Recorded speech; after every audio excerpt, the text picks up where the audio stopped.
Shalom warga kerajaan, apa kabar semuanya? Pasti dahsyat. Yes, yes, yes. Haleluya, haleluya, haleluya. Puji Tuhan.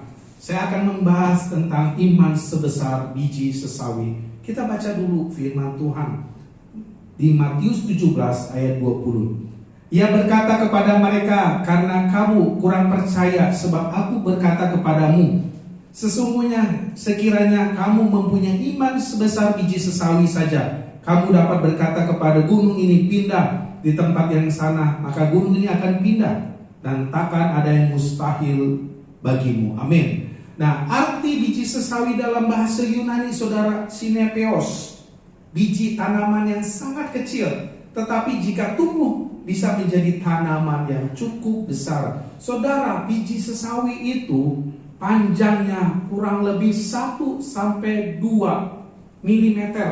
Kecil banget loh. Seperti sebutir pasir yang halus, saudara. Itu kecil sekali. Tetapi kalau benih itu dimasukin ke tanah, itu menghasilkan tanaman, tumbuhan akan menjadi besar sekitar tingginya, saudara, 2 atau 3 meter, bisa 4 meter, saudara. Wow, tinggi sekali. Dari kecil, saudara. Dari kecil. Jadi, kecil itu menghasilkan tinggi, menghasilkan dampak yang luar biasa, saudara. Nah, ini perumpamaan tentang analogi tentang kerajaan Allah, ya kan? Walaupun iman kita sederhana kecil, tetapi akan menjadi tumbuhan yang besar, artinya berdampak besar, saudara. Ada 4 hal kebenaran tentang iman kita, tentang biji sesawi tersebut. Ada 4. Yang pertama adalah iman bukan suatu ukuran, tetapi kepada siapa yang ditaruh. Jadi iman itu walaupun kecil, tidak ada jaminan. Walaupun kecil itu, tetapi kepada siapa yang ditaruh. Artinya ditaruh itu kepada Yesus Kristus, saudara. Walaupun iman saudara tampak kecil, ya kan? Don't worry, ya kan? Jika ditaruh kepada Yesus Kristus, iman itu menghasilkan kuasa yang besar dan berdampak luar biasa, saudara. Jadi walaupun ya kan, iman kita nggak masalah kecil, tetapi kita taruh, kita serahkan. I surrender, Lord. Kita serahkan kepada Kristus Yesus sebagai Tuhan dan Juru Selamat, sebagai kehidupan kita yang kekal, yang menghadirkan kerajaan Allah dalam kehidupan kita, saudara. Matius 13 ayat 32, demikian firman Tuhan. Memang biji itu yang paling kecil dari segala jenis benih, tetapi apabila sudah tumbuh, sesawi itu lebih besar daripada sayuran yang lain, bahkan menjadi pohon, sehingga burung-burung di udara yang datang bersarang pada cabang-cabangnya. Wow, walaupun kecil akan menjadi tumbuh yang besar, dan burung-burung di udara bersarang pada cabang-cabangnya. Berarti kecil, ya kan? Akan orang melihat perbuatan kita, saudara. Orang menilai, oh, ada Kristus Yesus dalam dirimu, ada iman Kristus ada di dalam dirimu. Orang melihat perbuatan kita menjadi berkat bagi orang lain. Orang yang mungkin kita dianggap kecil, tetapi dilihat oleh orang lain, wow, kamu punya luar biasa, mengalami suatu berkat yang luar biasa. Orang bisa menilai kita karena dari kecil tersebut akan dikenal oleh orang lain. Karena apa? Karena ada Yesus dalam dirimu. Ada Yesus dalam diri kita, saudara. Ada Yesus di dalam diri engkau, saudara. Amin, saudara. Yang kedua adalah, dalam ilustrasinya lah, contoh ilustrasinya adalah, jika kita punya pintu gerbang besar. Mungkin kita lihat ya, pintu gerbang besar. Kita masukin, bagaimana ini bisa pintu gerbang itu terbuka. Dengan kunci yang kecil tersebut, kita buka, akan terbukalah pintu gerbang tersebut yang besar itu. Berarti kita taruh kunci itu kepada Kristus Yesus. Masalah apapun yang terjadi dalam kehidupan kita akan terbuka. dari kecil, saudara. Dari perkara-perkara kecil, saudara. Setialah dari perkara kecil, saudaraku. Jadi jangan minder, ya. Jangan takut, ya. Walaupun ada masalah yang kita alami. Jadi iman itu akan menghasilkan dampak luar biasa. Kalau engkau itu mengandalkan Tuhan Yesus Kristus. Andalkan Tuhan Yesus dalam kehidupanmu. Andalkan. Terus kedua, dalam kebenaran tersebut adalah iman harus bertumbuh, saudara. Iman itu harus mengalami suatu pertumbuhan, saudara. Itu wajib, saudara. Melalui apa? Melalui pembacaan firman Tuhan. Ya kan? Firman-Mu berita bagi kakiku, terang bagi jalanku. Nah, Roma 10 ayat 17. Jadi iman timbul dari pendengaran. Ya kan? Pendengaran oleh firman Kristus. Semakin banyak kita membaca firman Tuhan, kita merenungkan dan mendengar firman Tuhan, iman kita semakin bertumbuh dan kuat. Saudara, kita baca firman Tuhan setiap hari, saudara. Baca, merenungkan firman Tuhan setiap hari. Baca firman Tuhan setiap hari, saudara. Dari Kejadian sampai Wahyu, ya kan? Baca firman Tuhan. Jangan sampai kita lupa dengan baca firman Tuhan, atau hanya baca firman Tuhan khusus hari Minggu saja, ya kan? Kalau ibadah baca firman Tuhan, tidak, saudara, tetapi setiap hari baca firman Tuhan supaya kita dikuatkan, saudara. Baca firman Tuhan setiap hari supaya kita makin hari bertumbuh. Kita tahu, kita bisa membedakan yang benar dan yang salah. Pasti lewat makanan firman itu, ya. Roh Kudus semakin hari bertumbuh, roh kita semakin besar, artinya iman kita semakin besar. Amin, saudara. Baca firman Tuhan, jangan malas, saudara. Baca firman Tuhan, jangan malas. Terus kedua, melalui doa, saudara. Doa itu penting, saudara. Doa bukan hanya kita berdoa makan, doa terus tidur, bukan. Tetapi hubungan pribadi kita kepada Tuhan setiap hari. Doa, ikan hubungan pribadi. Kalau kami setiap hari itu berdoa, hubungan pribadi sama Tuhan, sebelum melakukan aktivitas berdoa, jam-jam doa kita kepada keluarga. Yang penting kita juga bersama-sama doa, ikan baik di gereja, baik dalam komunitas kita berdoa, karena doa itu nafas kehidupan kita, saudara. Ikan nafas kehidupan, kalau kita nggak bernafas bisa mati. Sama kita, kalau kita nggak berdoa, kita bisa mati. Matinya apa? Iman kita, saudara. Ayo, jangan malas berdoa. Jangan malas berdoa. Jangan kita malas, saudara. Kita harus terus, ya, berjemu-jemu, terus kita berdoa, punya gairah doa dalam kehidupan kita, ya kan?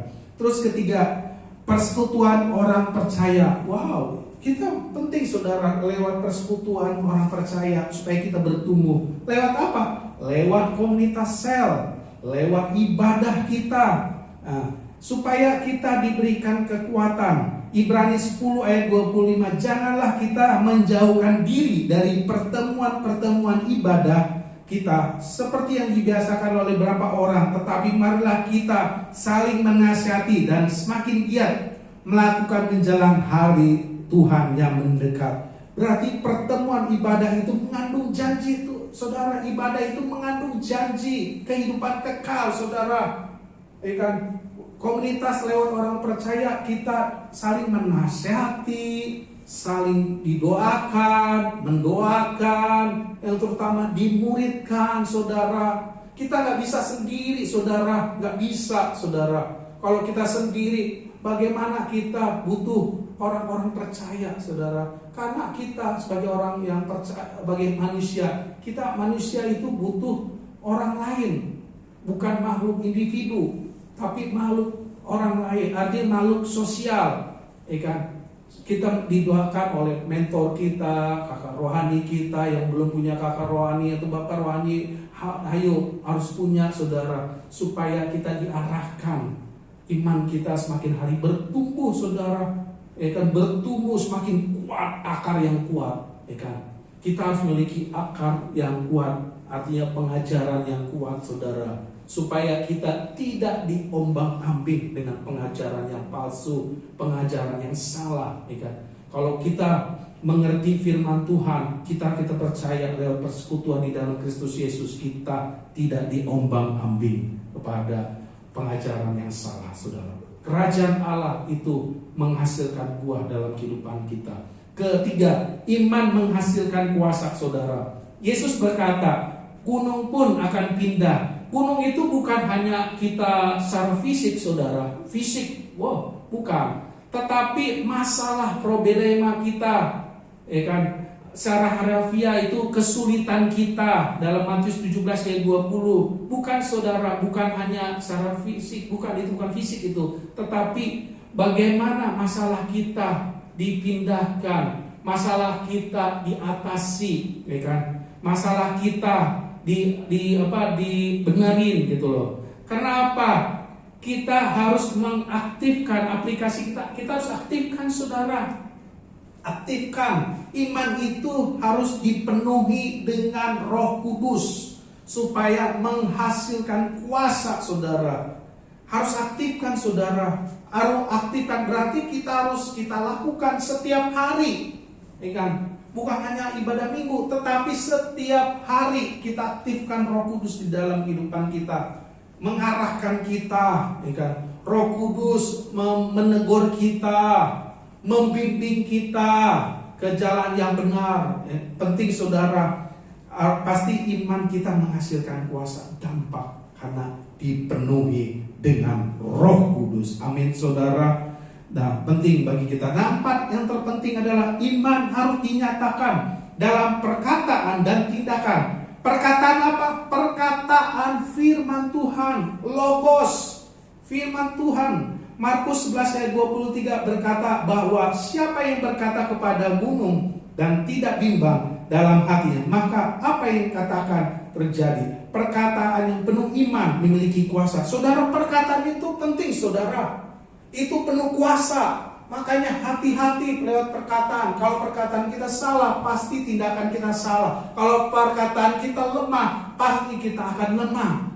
Perkataan kita harus positif. Perkataan kita harus mengatakan sesuai firman Tuhan, menguatkan satu sama lain, memberikan kekuatan, ya kan?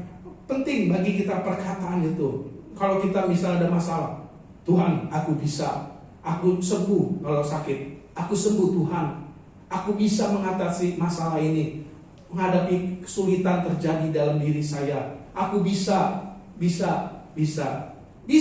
yakin, aku nggak bisa jalan Tuhan, aku bisa melangkah Tuhan, aku bisa, karena ada perkataan, saudara.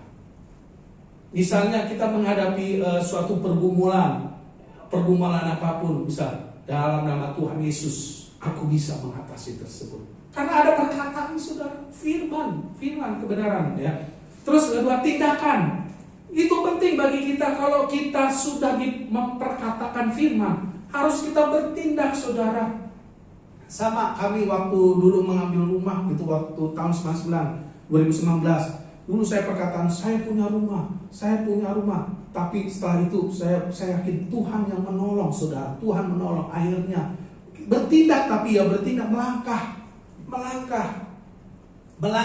gitu. Melangkah, akhirnya Tuhan jawab, saudara. Harus dengan melangkah, dengan tindakan itu harus melangkah, saudara. Jangan pasif, jangan diam, harus melangkah, saudara. Iman sejati harus dilakukan dengan tindakan yang nyata. Nyata dalam kehidupan kita. Abraham melangkah keluar dari negerinya dan percaya akan janji Tuhan, ya kan? Dia melangkah, saudara, melangkah dengan janji Tuhan. Dia percaya Tuhan akan memberkati. Dan Nuh membangun bahtera Nuh itu dia percaya karena ada Tuhan yang menolong dia. Dia bertindak, dia melakukan yang Tuhan perintahkan dalam kehidupan kita. Sama kita, kalau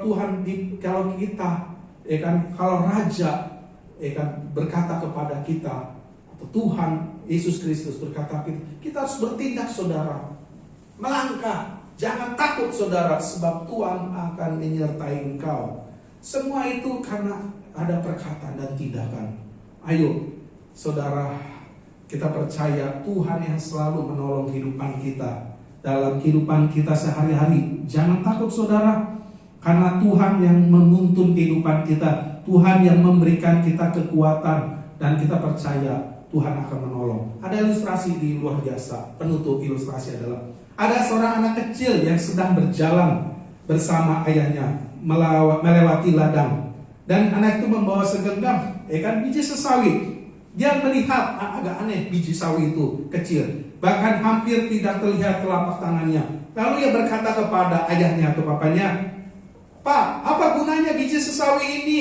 Sang ayah menjawab, "Kalau kamu simpan begitu saja, biji itu tidak berarti apa-apa, nggak ada gunanya. Tetapi kalau kamu tanam, siram, biarkan Tuhan yang menumbuhkan itu." Kamu percaya bahwa biji itu bisa menjadi pohon yang besar, bahkan burung-burung bersarang kepada dia dan menghasilkan. Tetapi kamu serahkan semuanya kepada Tuhan. Nah, itu ilustrasi saudara. Kalau kita biji sesawi itu, kalau iman kita hanya kita diam saja, tetapi tidak menghasilkan tindakan perkataan oleh firman Tuhan, kita tidak bisa melangkah saudara. Nah, jadi biji sesawi kecil akan menjadi pohon besar bila ditanam dan dipelihara. Demikian juga iman kita, bila kita praktekkan, harus dipraktekkan dalam doa, ketaatan, dan keberanian kita melangkah. Iman itu akan bertumbuh dan menghasilkan buah yang besar dan berdampak. Jadi iman soal bukan ukuran dari ukuran tersebut. Kedua, iman harus bertumbuh. Ketiga, iman harus menghasilkan kuasa Roh Kudus. Andalkan Roh Kudus dalam dirimu. Keempat, iman harus dinyatakan dalam apa? Perkataan dan tindakan. Dan terakhir, serahkanlah imanmu kepada Tuhan Yesus, dan lihatlah bagaimana Ia sanggup memindahkan gunung-gunung atau masalah-masalahmu dalam kehidupanmu sehari-hari. Jangan takut dan bimbang, sebab Tuhan akan besertamu dalam kehidupanmu. Bukan ukuran tersebut iman tersebut, tetapi kepada siapa yang kamu taruh. Kepada siapa yang kamu taruh. Kamu percaya bahwa iman itu kamu serahkan kepada Kristus Yesus. Saudara, tetaplah andalkan Tuhan dalam kehidupanmu. Jangan takut dan bimbang, sebab Tuhan beserta engkau. Tuhan menyertai engkau. Haleluya. Amin. Amin. Haleluya.